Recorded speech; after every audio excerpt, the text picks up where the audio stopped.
Puji Tuhan. Semua kita tampil beda, amin. Karena tujuan kita sama, di hari ini kita sama-sama akan mendengarkan firman Tuhan. Sebelum kita akan buka kebenaran firman Tuhan, ada satu pertanyaan yang mau saya sampaikan kepada saudara-saudara sekalian. Ada yang tahu negara Norwegia? Boleh angkat tangan. Siapa yang pernah tahu atau dengar negara Norwegia? Boleh angkat tangan. Ya, biasanya kalau orang suka nonton bola itu pasti tahu lah negara Norwegia. Nah, sebagian besar kita semua belum tahu negara Norwegia. Nah, saudara, negara Norwegia itu terletak di benua Eropa. Ya, kebetulan 1 bulan lalu saya pulang dari sana, saudara. Ya, jadi negara Norwegia itu, saudara, sebelahan sama Swedia dan Denmark. Ya, jadi Norwegia itu, saudara, terletak di benua Eropa. Nah, kenapa saya bahas negara Norwegia? Karena negara ini, saudara, akan memasuki musim dingin itu di bulan November sampai bulan Maret. Nah, kalau negara ini sudah masuk di musim dingin, mereka akan mengalami cuaca yang ekstrim, berkisar -1 derajat sampai -7 derajat. Kalau kita pakai AC di rumah aja 16 derajat udah menggigil, saudara. Ya, subuh-subuh. Ini -1 derajat sampai -7 derajat. Bahkan setiap matahari terbit, yaitu hanya sebentar saja, saudara, tidak mempengaruhi cuaca itu panas. Makanya mereka akan mengalami suhu yang dingin, suhu yang ekstrim itu pada bulan November sampai bulan Maret. Yang menarik bagi orang Norwegia, mereka memiliki satu moto. Moto itu adalah tidak ada cuaca yang buruk, yang ada hanya pakaian yang buruk. Ya, apa, saudara? Tidak ada cuaca yang buruk, yang ada hanya pakaian yang buruk. Nah, musim dingin yang ekstrim bukan halangan bagi orang Norwegia untuk mereka beraktivitas.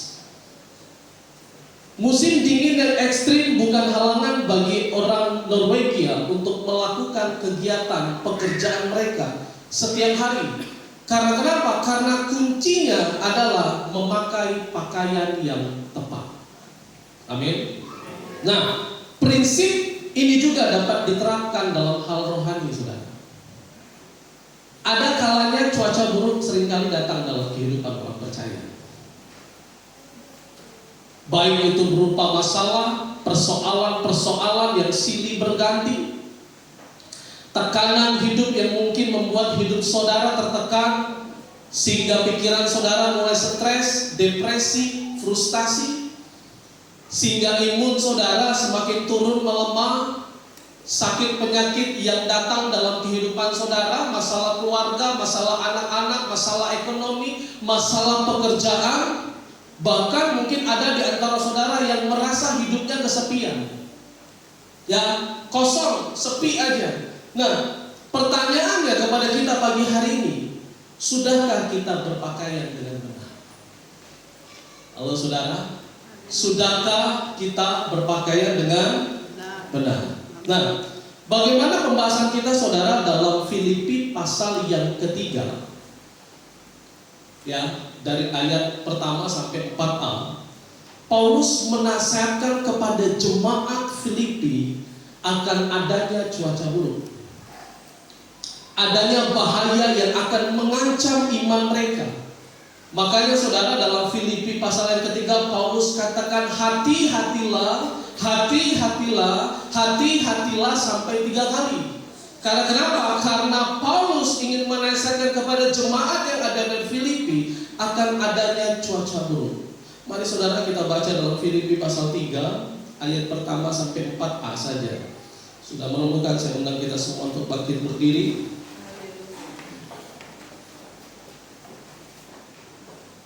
Filipi 3 ayat pertama sampai 4a sudah menemukan? Amin. Nah, kita baca bersama-sama 2, 1 ya. Akhirnya saudara-saudaraku, bersukacitalah dalam Tuhan. Menuliskan hal ini lagi kepadamu tidak berat bagiku dan memberi kepastian kepadamu. Hati-hatilah terhadap anjing-anjing. Hati-hatilah terhadap pekerja-pekerja yang jahat. Hati-hatilah terhadap penyunat-penyunat yang palsu. Karena kitalah orang-orang bersunat yang beribadah oleh Roh Allah dan bermegang dalam Kristus Yesus dan tidak menaruh percaya pada hal-hal lahiriah. Sekalipun aku juga ada alasan untuk menaruh percaya pada hal-hal lahiriah. Silakan duduk saudara. Pada ayat pertama saudara kita akan jumpai kalimat akhirnya saudara-saudaraku, bersukacitalah dalam Tuhan. Menuliskan hal ini lagi kepadamu tidaklah berat bagiku dan memberi kepastian kepadamu. Amin. Saudara, surat Filipi selalu menekankan untuk bersukacitalah. Katakan sama-sama bersukacitalah. Bersukacitalah. Amin. Kalau saudara gali dalam kitab Filipi, saudara akan temukan kata bersukacitalah itu 15 kali dalam kitab Filipi.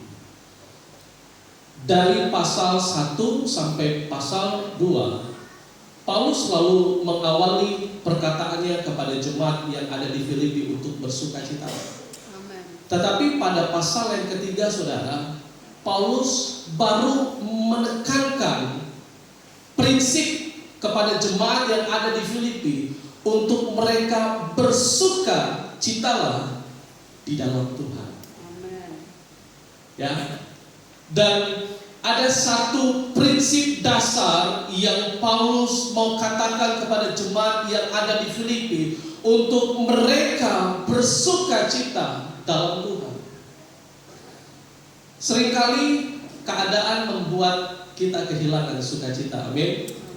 Tetapi hari ini kalau saudara dapat bersukacita, itu semua karena Tuhan. Haleluya. Dan nasihat ini saudara Paulus katakan langsung kepada jemaat yang ada di Filipi untuk mereka membangun dasar hidup mereka di dalam Tuhan.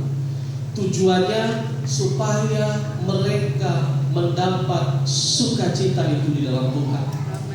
Ya.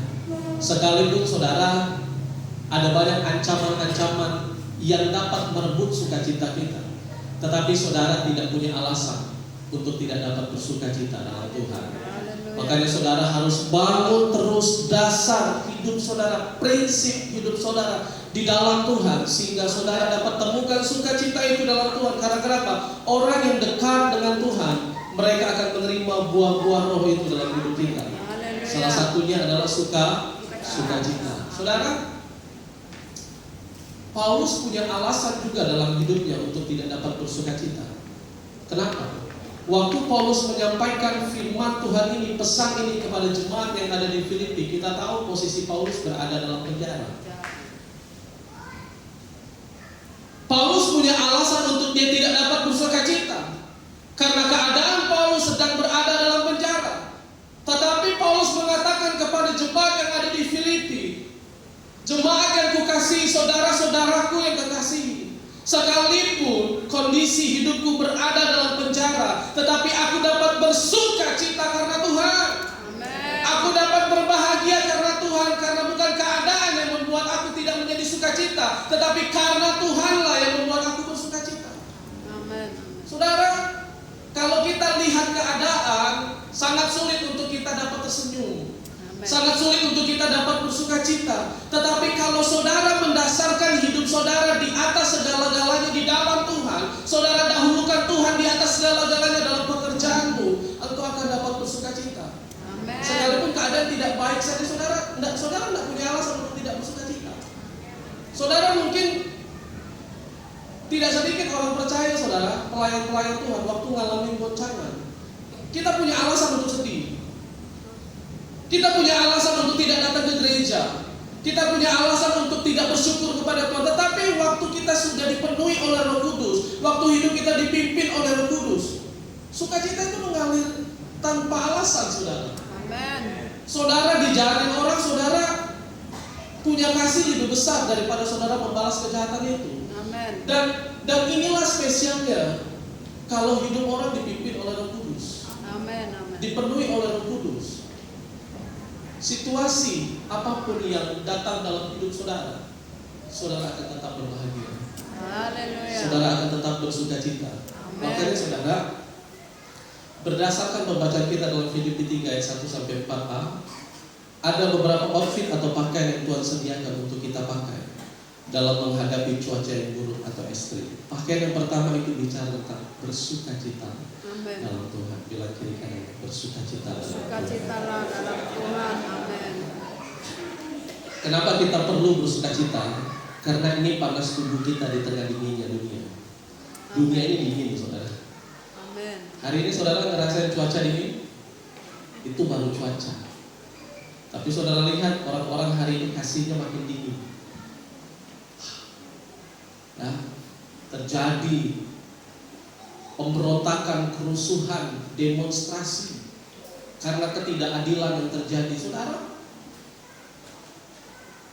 Yesus katakan kita harus memakai pakaian yang Tuhan sudah sediakan dalam hidup kita, yaitu bersukacitalah dalam Tuhan. Amen. Ini bukan hanya sebuah pepatah, melainkan prinsip rohani yang nyata. Sukacita yang daripada Tuhan sanggup memulihkan jiwa. Sukacita yang daripada Tuhan sanggup memberikan kekuatan. Sukacita yang daripada Tuhan sanggup memberikan kesembuhan bagi tubuh kita. Amin. Amen. Amen. Makanya saudara, obat yang paling manjur itu sukacita. Sukacita. Amen. Hati yang gembira adalah Obat yang lanjut. semangat yang patah.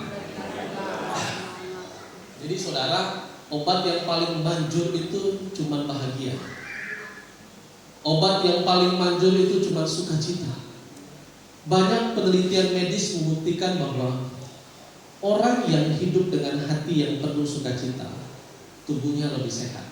Amen.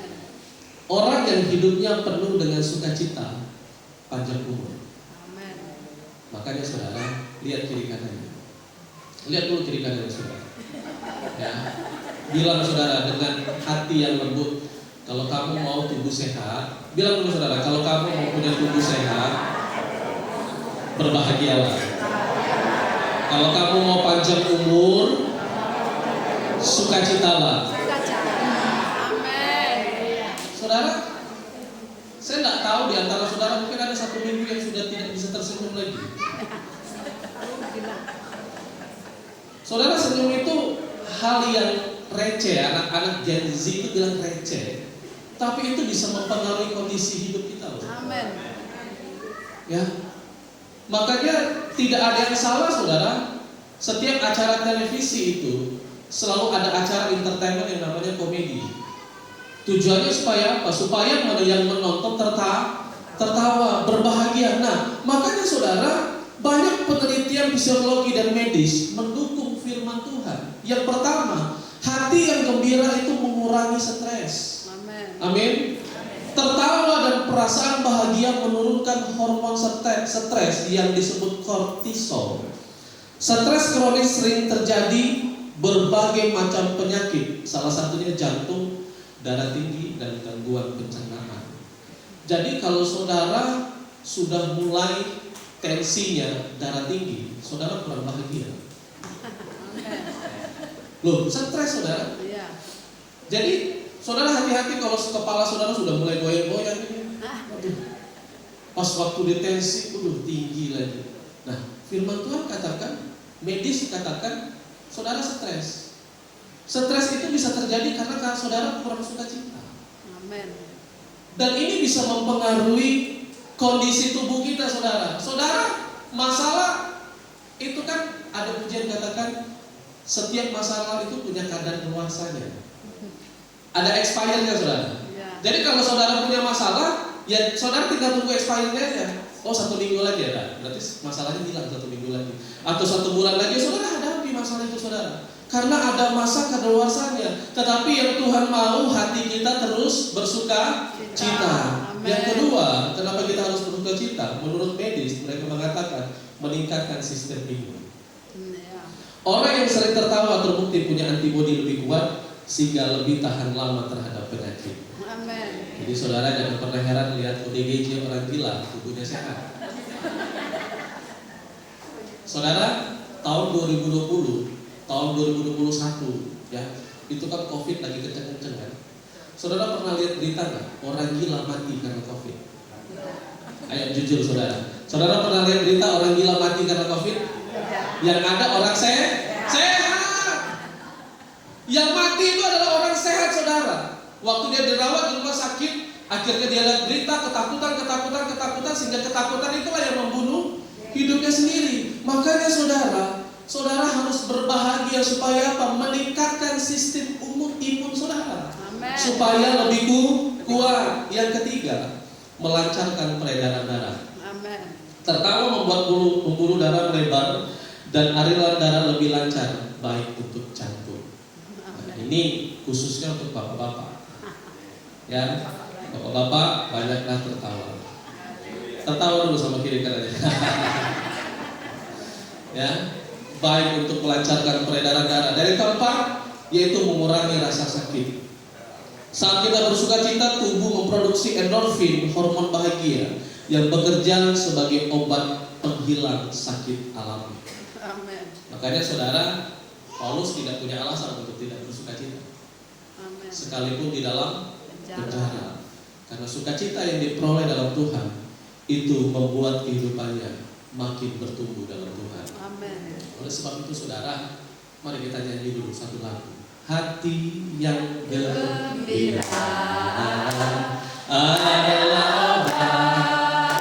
Haleluya. Sampai sini saudara. Seperti obat hati yang senang, tapi semangat maka keringkan tulang. Hati yang gembira Tuhan senang. Amin. Saya di atas kelihatan loh saudara, sangat kelihatan. Orang yang hatinya bersukacita dengan tidak bersukacita itu kelihatan sekali.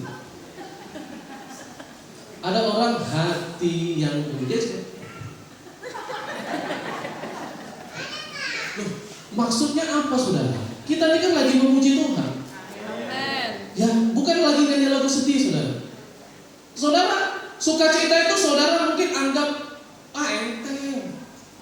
Tapi waktu saudara bersukacita dalam Tuhan, beban saudara itu hilang saudara. Amin. Beban saudara itu lebih ringan karena kenapa? Saudara capek dengan kehidupan dunia ini, saudara stres dengan apa yang saudara alami. Amin. Tetapi Tuhan cuma minta saudara bersukacita dalam Tuhan. Saudara tinggalkan semua beban pekerjaanmu, saudara tinggalkan semua aktivitasmu, 1 minggu ini datang sama Tuhan bersukacita. Amin. Ayo, mari kita bangkit berdiri saudara. Bangkit berdiri dulu. Mari kita angkat pujian ini. Hati yang gembira. Haleluya. Amin. Senyumnya lagi saudara. Seperti obat hati yang tenang. Bapak-bapak senyumnya makin lebar.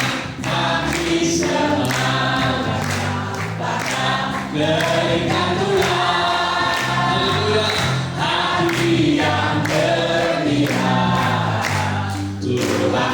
Yang kiri kanannya katakan hati yang gembira. Hati yang gembira adalah obat. Puji Tuhan. Haleluya. Seperti obat hati yang senang, tapi semangat keringkan tulang.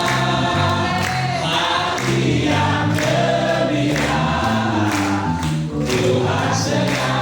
Haleluya. Selamat duduk saudara. Puji Tuhan. Bagaimana dengan perasaan Bapak Ibu? Amin. Lebih baik, amin. Amin. Saya tadi mikir yang di belakang ada pasangan suami istri, mungkin ada yang datang tadi lagi berantem ya. Waktu nyanyi hati, jadi damai saudara. Ya. Jadi saudara, sukacita itu tanpa saudara itu obat yang manjur. Amin. Saudara mau makan obat semahal apapun, Kalau hati saudara masalah, tetap sakit saudara. Ya. Tapi kalau hati saudara benar di hadapan Tuhan, ada sukacita. Amin. Saudara lihat kekuatan yang daripada Tuhan, saudara akan terima. Amin. Mari kita Haleluya. buka dalam Habakuk pasal yang ketiga, ayat 17 sampai 19. Habakuk pasal yang ketiga ayat 17 sampai 19. Habakuk pasal yang ketiga ayat 17 sampai 19. Sudah menemukan, mari kita baca bersama-sama 2, 1 ya. Sekalipun pohon ara tidak berbunga, pohon anggur tidak berbuah, hasil pohon zaitun mengecewakan, sekalipun ladang-ladang tidak menghasilkan bahan makanan, kambing domba terhalau dari kurungan, dan tidak ada lembu sapi dalam kandang. Perhatikan, namun aku akan bersorak-sorak di dalam Tuhan, beria-ria di dalam Allah yang menyelamatkan aku. Allah Tuhanku itu kekuatanku, Ia membuat kakiku seperti kaki rusa. Ia membiarkan aku berjejak di bukit-bukitku. Haleluya. Saudara perhatikan. Seringkali kita punya alasan untuk tidak dapat bersukacita karena keadaan kita. Tetapi Habakuk 3 ayat 17 sampai 19 dikatakan, sekalipun pohon ara tidak berbuah, pohon anggur tidak berbuah, hasil pohon zaitun mengecewakan, sekalipun ladang-ladang tidak menghasilkan bahan makanan, kambing domba terhalau dari kurungan, dan tidak ada lembu sapi dalam kandang. Perhatikan, namun aku akan bersorak-sorak di dalam Tuhan, beria-ria di dalam Allah yang menyelamatkan aku. Amin. Saudara, sekalipun saudara punya alasan, tetapi saudara tidak boleh punya alasan untuk tidak bersuka cita dalam Tuhan. Karena Tuhan baik. Karena kenapa saudara? Waktu saudara bersuka cita dalam Tuhan, Allah itu kekuatan kita. Dan firman Tuhan katakan Dia akan membuat kaki kita seperti kaki rusa. Sekalipun keadaan tidak baik, tapi saudara punya kaki tetap kuat. Saudara punya kaki tetap kokoh. Dan firman Tuhan katakan saudara akan berjejak di bukit-bukitku, dan saudara akan melihat pertolongan Tuhan hari demi hari. Akan menjadi bagian kehidupan saudara, karena saudara melihat mujizat Tuhan bekerja dalam hidup saudara. Haleluya. Pertama saudara, tampaknya yang kedua yang harus dimiliki oleh setiap orang percaya, yaitu kewaspadaan terhadap serangan. Katakan sama-sama, kewaspadaan terhadap serangan. Kewaspadaan terhadap serangan. Ini adalah jaket anti badai di saat saudara mengalami cuaca yang buruk, cuaca yang ekstrim. Firman Tuhan katakan di ayat yang ketiga, hati-hatilah terhadap anjing-anjing, hati-hatilah terhadap pekerja-pekerja yang jahat, hati-hatilah terhadap penyunat-penyunat yang palsu. Karena kitalah orang-orang bersunat yang beribadah oleh Roh Allah dan bermegah dalam Kristus Yesus, dan tidak menaruh percaya pada hal-hal lahiriah. Saudara, Paulus sedang menasihatkan kepada jemaat yang ada di Filipi untuk mereka memakai pakaian, yaitu kewaspadaan terhadap serangan. Paulus katakan, hati-hatilah terhadap guru-guru palsu. Mereka itu sesat dan berbahaya seperti anjing liar. Paulus sampaikan pesan ini bahwa guru-guru palsu itu digambarkan oleh Paulus itu seperti anjing liar. Menurut mereka adat sunat Yahudi wajib untuk setiap laki-laki, tetapi sebenarnya ajaran mereka salah. Jadi saudara, bagaimana Paulus ingin memberikan pesan kepada jemaat di Filipi bahwa bagaimana adat dari orang Yahudi untuk setiap laki-laki itu untuk disunat secara medis kesehatan itu memang baik. Tetapi kalau ajaran itu diajarkan kepada mereka bahwa itu adalah sesuatu hal yang wajib untuk mereka lakukan, itu hal yang salah. Dan Paulus tekankan yang terpenting adalah bagaimana kita sudah menerima sunat yang sejati di mata Allah, yaitu sunat hati. Amin. Nah itu yang Paulus mau tekankan kepada jemaat yang Yang penting bagaimana kamu menyunat hatimu di hadapan Tuhan, sehingga engkau datang tidak kepada hal-hal yang lahiriah lagi, tetapi engkau datang kepada Allah yang hidup, menyembah kepada Allah yang hidup dalam roh dan kebenaran. Amen. Dan inilah yang Paulus tekankan, bukan sunat secara jasmani, tetapi sunat secara secara rohani, saudara, maksudnya bukan sunat secara lahiriah. Ya, dan ini yang Paulus mau tekankan kepada jemaat-jemaat yang ada di Filipi. Makanya saudara, kita perlu hidup senantiasa dalam kehendak Tuhan. Amin. Amin. Amin. Supaya saudara mengerti apa yang baik, apa yang berkenan, dan apa yang sempurna. Amin. Hari-hari ini saudara, ada banyak pengajaran-pengajaran palsu mulai berkeliaran. Bukan hanya di gereja-gereja saudara, tetapi mereka lebih fokus kepada sosial media karena lebih gampang dijangkau. Ya, ada banyak manusia hari-hari ini saudara lebih suka nonton video yang 1 menit daripada full. Karena video 1 menit itu bagi mereka tuh kayak asik aja, habis itu ganti lagi. Makanya anak-anak kecil saudara, jangan biasakan mereka nonton reels, karena itu akan membahayakan otak mereka, sehingga mereka punya gaya hidup yang gampang bosan. Makanya saudara jangan pernah heran kalau lihat berita-berita ada orang omongannya dipotong, ya, karena itu akibatnya dipotong-potong saudara, tidak nonton full. Akhirnya kita mendengar kabar yang tidak baik. Dan hati-hati saudara, di zaman sekarang saudara akan temukan ada banyak sekali nabi-nabi palsu, pengajaran-pengajaran yang sesat yang membuat iman saudara goyah. Tetapi Paulus mau menasihatkan kepada saudara bagaimana hati saudara kepada Tuhan harus hidup dalam kebenaran. Saudara harus menyembah kepada Bapa dalam roh dan kebenaran. Saudara buka dalam Efesus 4 ayat 11 sampai 16. Efesus 4 ayat 11 sampai 16.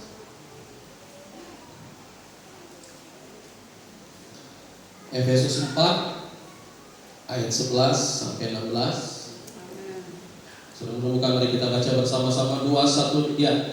Dan ialah yang memberikan baik rasul-rasul maupun nabi-nabi, baik pemberita-pemberita Injil maupun gembala-gembala dan pengajar-pengajar, untuk memperlengkapi orang-orang kudus bagi pekerjaan pelayanan, bagi pembangunan tubuh Kristus, sampai kita semua telah mencapai kesatuan iman dan pengetahuan yang benar tentang anak Allah. Perhatikan, kedewasaan penuh dan tingkat pertumbuhan yang sesuai dengan kepenuhan Kristus, sehingga kita bukan lagi anak-anak yang diombang-ambingkan oleh rupa-rupa angin pengajaran, oleh permainan palsu manusia dalam kelicikan mereka yang menyesatkan. Perhatikan, tetapi dengan teguh berpegang kepada kebenaran di dalam kasih kita bertumbuh di dalam segala hal ke arah Dia, Kristus, yang adalah kepala, dan daripada adalah seluruh tubuh yang rapi tersusun dan diikat menjadi satu oleh pelayanan semua bagiannya, sesuai dengan kadar pekerjaan tiap-tiap anggota, menerima pertumbuhannya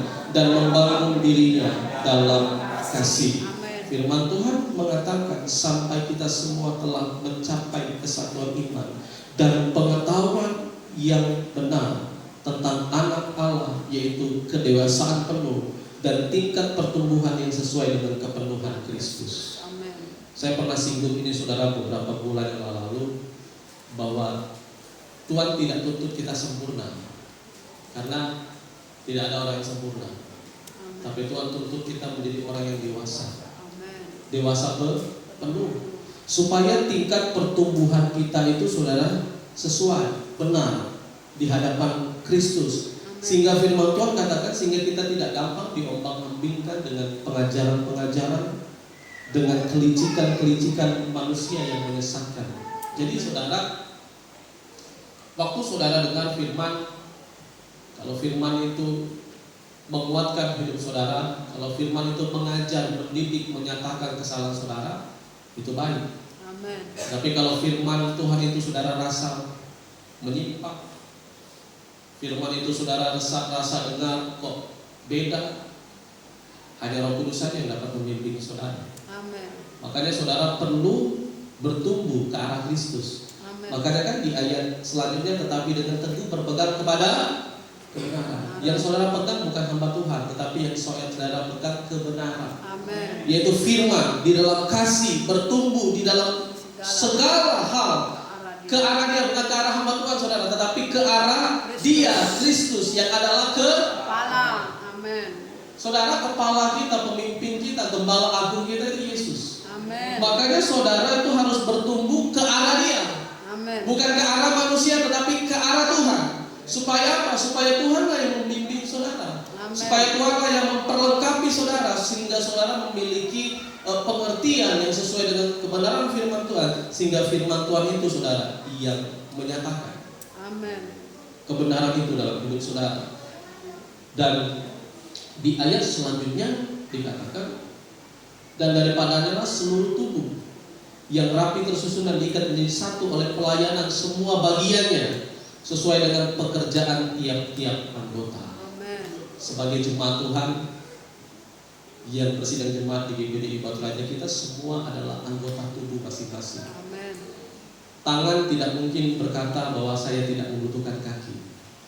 Kaki juga tidak mungkin berkata saya tidak membutuhkan tangan. Semua kita saling membutuhkan saudara. Amin. Semua kita punya tugas masing-masing dalam gereja, dalam pelayanan. Ada yang bisa WL, ada yang bisa main musik, ada yang berkhotbah, ada yang sebagai tim pendoa. Semua kita satu kesatuan, unity. Amin. Jadi saudara, kita tidak bisa bilang saya tidak butuh A, saya tidak butuh B. Tetapi inilah kadar pekerjaan setiap anggota itu beda-beda.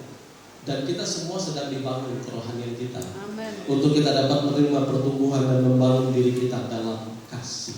Amin. Haleluya. Haleluya. Amin. Amin. Dan itu yang kedua. Yang ketiga saudara, kenapa kita harus berpakaian rohani? Yang ketiga, karena identitas kita sebagai anak Allah. Amin. Yang pertama tadi dikatakan, kenapa kita harus memakai pakaian yang Tuhan berikan dalam hidup kita untuk menghadapi cuaca buruk. Bersukacitalah dalam Tuhan. Yang kedua, kewaspadaan terhadap serangan. Dan yang ketiga, identitas kita sebagai anak Allah. Amin. Ini adalah jas hujan untuk melindungi hidup kita, saudara. Amin. Dalam Filipi pasal yang ketiga tadi, firman Tuhan katakan, karena kitalah orang-orang bersunat yang beribadah oleh Roh Allah dan bermegah dalam Kristus Yesus, dan tidak, perhatikan, dan tidak menaruh percaya pada hal-hal lahiriah, sekalipun aku juga ada alasan untuk menaruh percaya pada hal-hal lahiriah. Amin.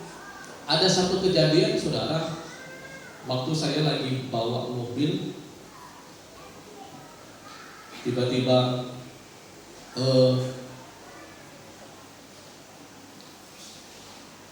ada orang yang panggil saya, tidak jauh dari saya, berjalan dengan istri saya membawa mobil. Tiba-tiba adik kami nganggur itu ketemu di jalan dan ngomong, "Kak, suruh putar balik."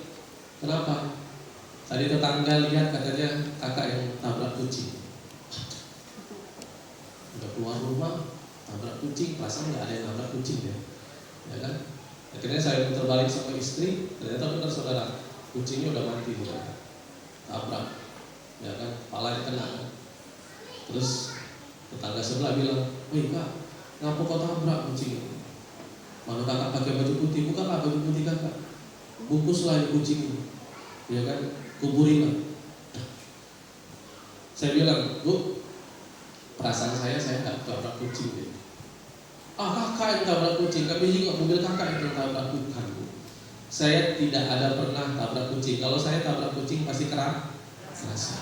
Ya, kalaupun memang saya tabrak kucing ini, ibu tidak bisa paksa saya membuka baju saya untuk saya ambil kucing ini dikubur. Tidak ada alasan, Bu.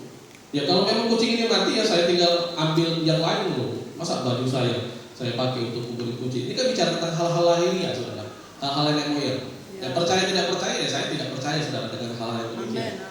Akhirnya singkat cerita saudara, memang benar dilihat kejadian, ada orang yang lihat ternyata bukan mobil saya, bukan mobil gereja, dan orang bilang ternyata Avanza yang lain hampir sama karena warnanya hitam, tetapi bukan mobil ini yang tabrak. Saudara, dalam hidup saudara selalu punya alasan untuk percaya dengan hal-hal lahiriah. Paulus sampaikan ini saudara. Sekalipun aku juga ada alasan untuk menaruh percaya pada hal-hal lahiriah. Tapi saudara perlu mengerti bahwa identitas kita ini sebagai anak Allah, saudara. Amen. Halo? Amen. Identitas kita ini sebagai apa? Anak Allah. Saudara tidak bisa kompromi dengan hal-hal yang bertentangan dengan firman Allah atau kehendak Allah. Kalau ada firman Allah mengatakan kalau kamu tabrak kucing, kamu buka bajumu, kamu kubur dia, baru saya lakukan. Tetapi sebagai identitas kita sebagai anak Allah, saudara tidak bisa berkompromi dengan hal-hal yang bertentangan dengan firman Allah. Amen. Dengan kehendak Allah, karena firman Tuhan katakan gelap dan terang tidak bisa bersatu. Amen. Saya katakan dari tempat ini saudara, hati-hati. Kalau saudara datang ibadah tapi saudara masih percaya dengan hal-hal tahayul, saudara buang itu. Amen. Karena itulah yang membuat kenapa keluargamu terus ribut, kenapa anak-anakmu terus berantem, kenapa bisnismu jadi kacau, kenapa pekerjaanmu jadi rusak karena hal-hal demikian. Saudara terlalu menaruh percaya kepada hal-hal lahiriah. Amen. Tetapi saudara percaya juga dengan firman Allah. Firman Tuhan katakan Tuhan tidak bisa disembah oleh dua Allah yang asing sama mamon, saudara. Amen. Jadi kalau saudara punya anak yang masih balita, tidak usahlah dikasih kalung-kalung yang berisikan surat-surat cinta dan kasih. Ya, saudara, yang kasih anak itu siapa? Tuhan. Halo? Yang kasih anak itu siapa? Tuhan. Yang membuat peraturan siapa? Manusia. Yang buat aturan itu manusia. Tapi yang ciptakan manusia itu Tuhan. Jadi saudara, hati-hati dengan hal-hal yang demikian, saudara. Ya. Atau di dompet saudara masih ada jimat untuk jaga-jaga sebagai pelindung. Aduh. Saudara, saya bersyukur lahir dari anak hamba Tuhan. Sampai hari ini orang tua saya, sampai saya merantau bekerja, tidak pernah isi dompet saya, saudara, ada isi pelindung. Ya, paling kalau lagi jelek dompetnya nggak ada uang, saudara. Ya, tapi masih Tuhan lindungi. Setuju? Iya. Tuhan lindungi, apalagi punya uang. Wah. Nah, jadi saudara, hati-hati dengan hal-hal yang lahiriah. Amen. Saudara jangan mengakui Yesus Kristus adalah Tuhan kalau dalam usahamu masih ada apa-apa, Ya. Amen. jimat-jimat masih dipasang di rumahmu, di keluargamu masih engkau pasang, masih engkau kasih di anak-anakmu. Saya mau katakan